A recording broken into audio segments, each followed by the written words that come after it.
Peace, shalom, good morning, grand rising to everyone, to all the free creatures out there.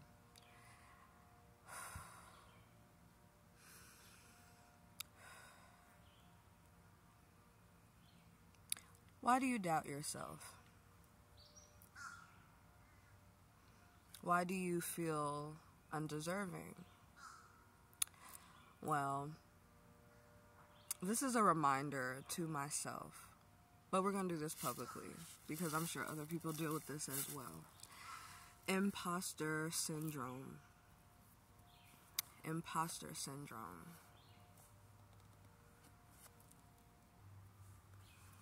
The feeling of self-doubt and feeling as though you are undeserving of all that you've achieved in life. Getting to a place of achievement and questioning your capabilities, questioning your reality. Do I deserve this? Oh, I was just lucky. Someone else could have done this better. Or others are going to find out that maybe I'm not as equipped or capable of handling these tasks as it seems, as it appears. Imposter syndrome. Not feeling worthy or deserving of your position in your own life, in your field of work, in your desired outcome, in your relationships. Feeling as though, oh no, people are going to find out that I am a fraud. What has made you a fraud?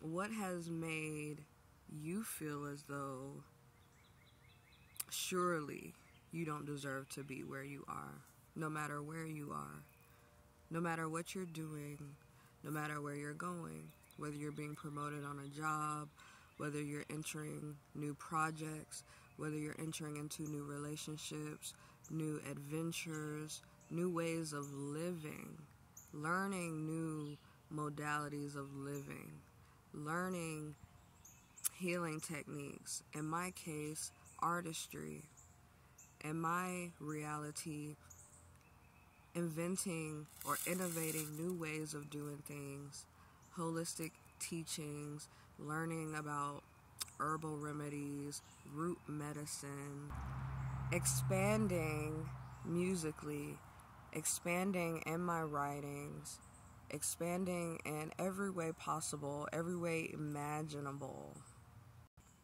There are really times where I feel as though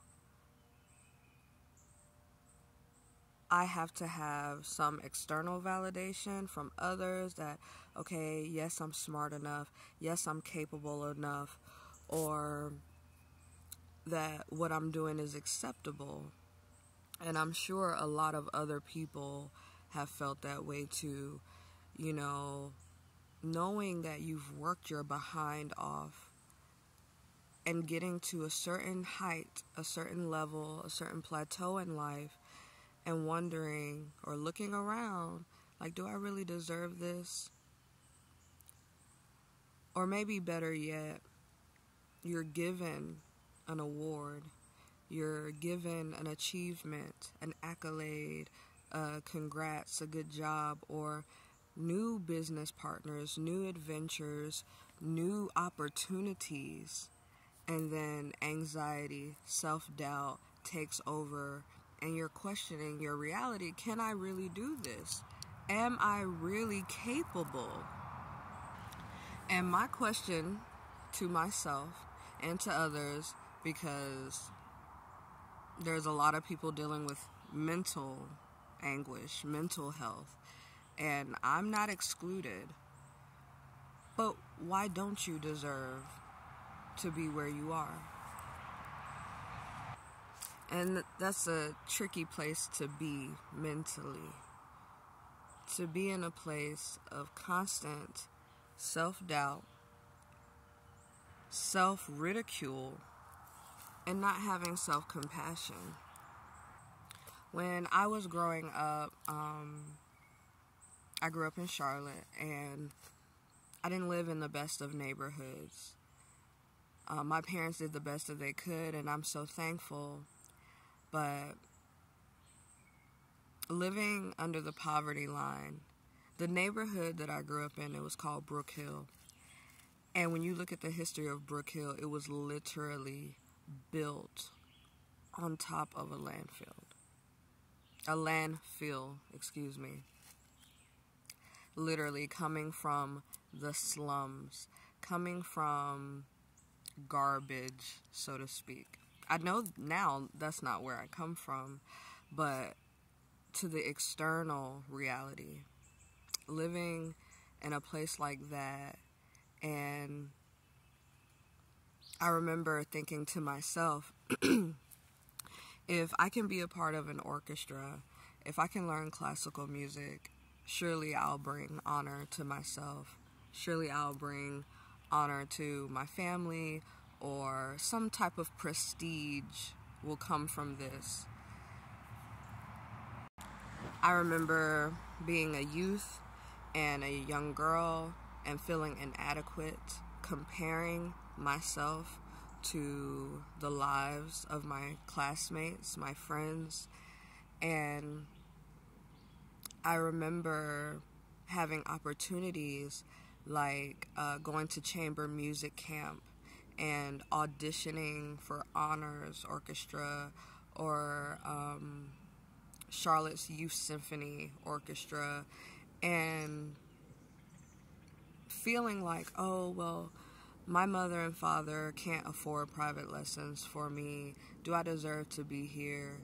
Or in often cases, being a girl, a young girl playing the violoncello, playing the cello, or being the only dark-skinned, even though I'm not dark-skinned, but being the only woman of color, being of darker complexion, being the only melanated, some would say black woman, you know, in the midst, and wondering, do I deserve to be here? Am I capable of being here?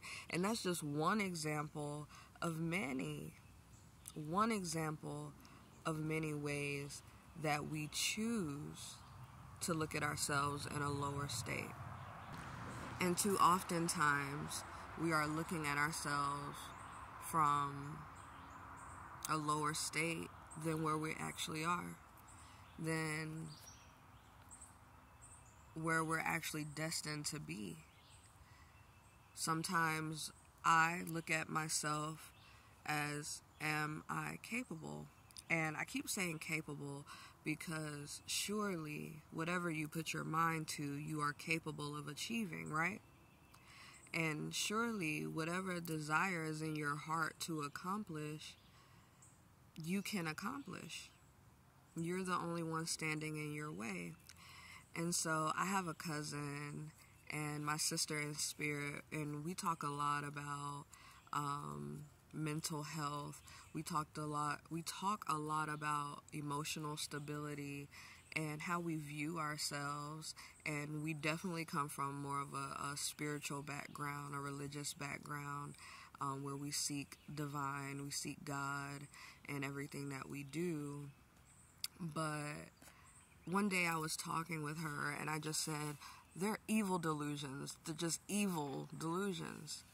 And let's really call it for what it is. Are we deluding ourselves? We must be.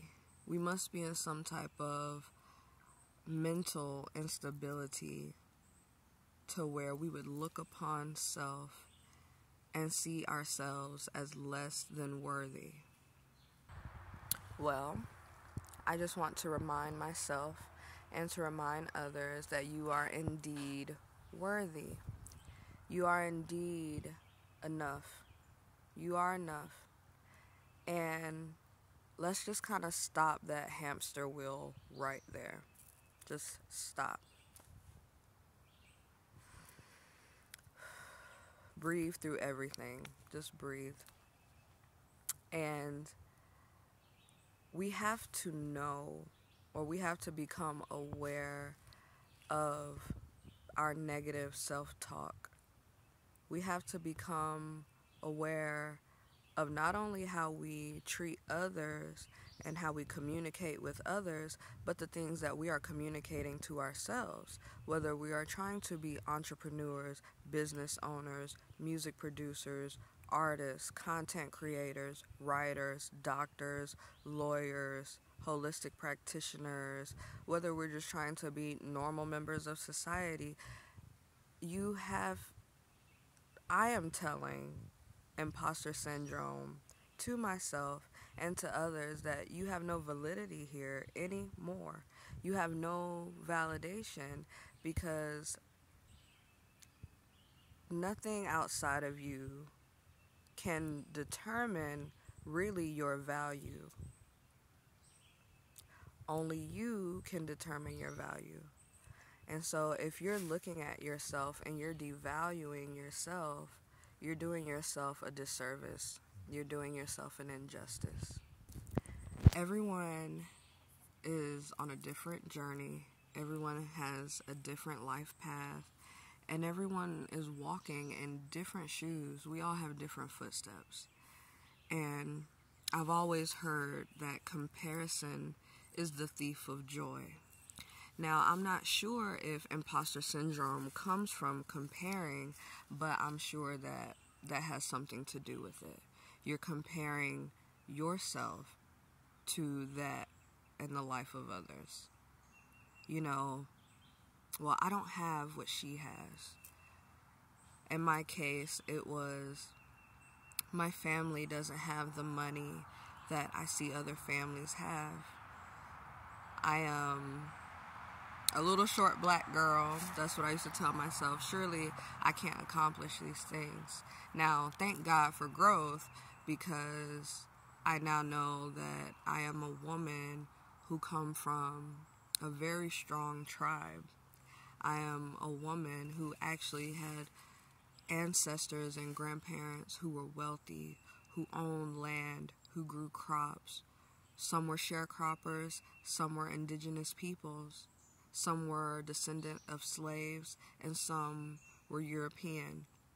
A vast, vast array of lineage and heritage that I was unaware of.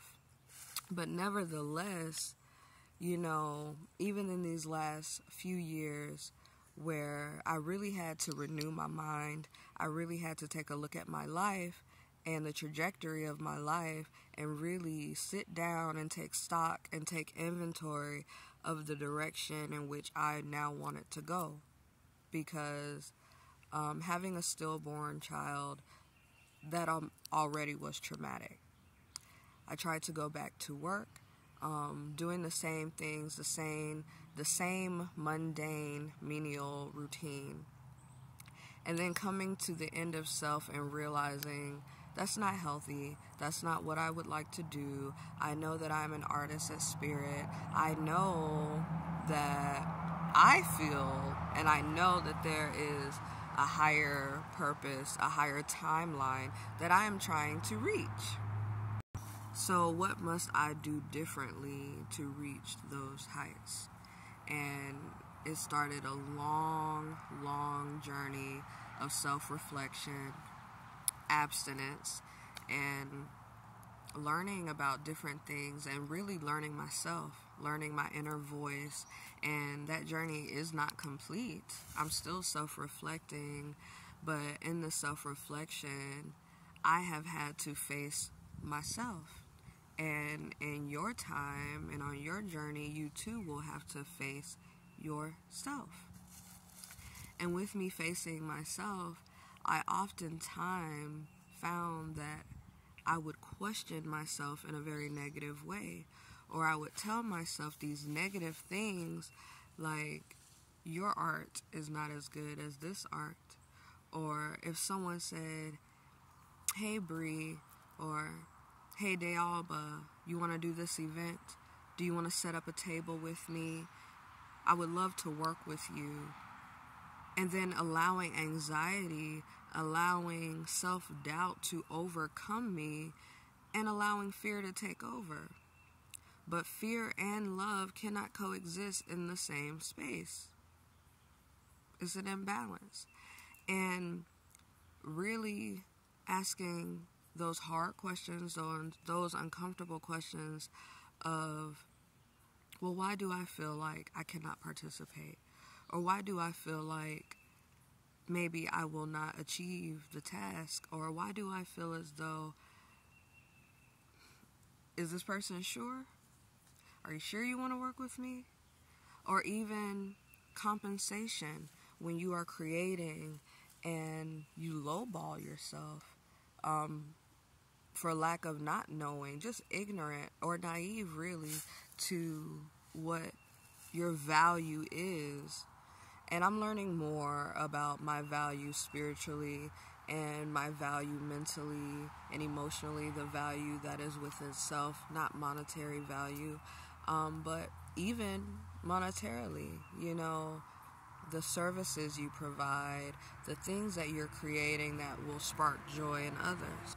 Well, I'm just here to encourage you in this time that no matter what it is you desire to do, no matter where it is you envision yourself headed, take one step at a time. Take one day at a time. And if you've completed a task, if you've reached a goal, you've reached your mark, pat yourself on the back. Pat yourself on the back and tell yourself, good job. Tell yourself, attaboy, attagirl, you did wonderful. It doesn't matter who sees you. It doesn't matter who claps for you, because you know where you have been and you know where you are going. And everybody is on a different level. Everybody is on a different level. And no, you may not be proficient in this skill. No, you may not be the most efficient. But I am sure and I am certain that where you are now, there's someone else who can look to you, who can learn from you, who can be teachable, and who would love where you're at, what you're doing, and what you bring to the table. And sometimes all you need is just to bring yourself to the table. Sometimes that's all you need.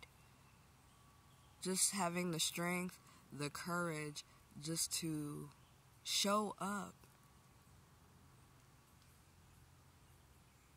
Because if you're really, truly authentic and you are standing in your truth and you're doing the best that you can do and being the best that you can be, what imposter? Who's the imposter? If you're really being true to who you are, there's no facade, there's no mask that has to drop.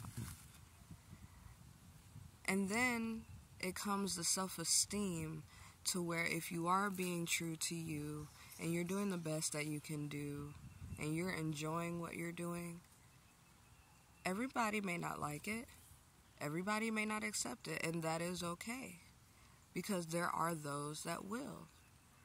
And it's not even about others, but there will be more opportunities. There will be more fields of interest. There will be more events. There will be more people to work with, more people to relate to, more things to do that will fulfill you, that will sustain you, and that will gratify and satisfy you. So to all of those out there who, like myself, have dealt with imposter syndrome, like, am I being a fraud? Do I really deserve this? Am I valuable? You are valuable. You do deserve it. You deserve to be where you are. You deserve opportunity. You deserve accolades.